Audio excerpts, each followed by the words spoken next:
Dans cette vidéo, je ne ferai pas de quantitatif. J'aimerais vous parler d'une erreur que les investisseurs commettent très souvent. C'est d'investir dans ce qu'on appelle le biais domestique, en anglais le home bias.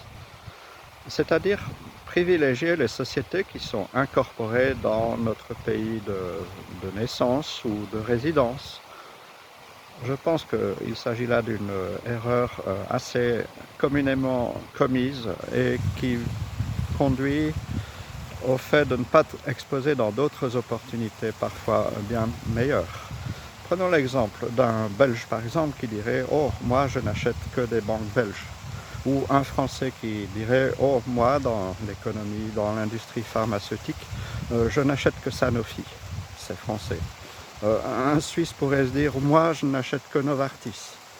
Bon, très bien, regardez les performances sur ces 10 dernières années de Sanofi contre Novartis, vous verrez que le Suisse aura un avantage. Néanmoins, si vous regardez le graphique d'Eli Lilly aux États-Unis, c'est encore bien plus séduisant que les deux précédentes.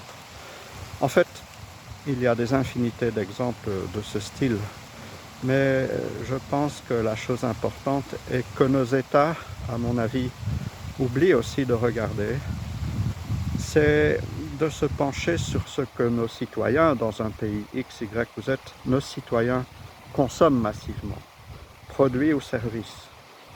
Qu'est-ce qu'ils utilisent? Plus concrètement, je pense qu'en France, peut-être un tiers ou plus des Français possèdent un iPhone.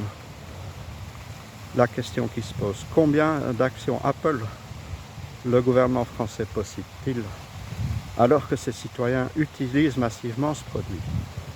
Même question pour la recherche, par exemple, sur le moteur de recherche Google. Combien de personnes utilisent ça dans le pays où vous résidez? Combien d'actions Alphabet possède votre gouvernement? Qui finance vos retraites? Je pense qu'il s'agit là d'un problème de fond qui appelle à la grande réflexion. Il est sûr que chacun a un bien nationaliste, c'est humain. On a une appartenance à une culture, un lieu où on a grandi. Mais nous vivons dans un monde global, quoi que l'on en pense. Et c'est comme ça depuis toujours, depuis que l'économie fonctionne, même dans l'Antiquité.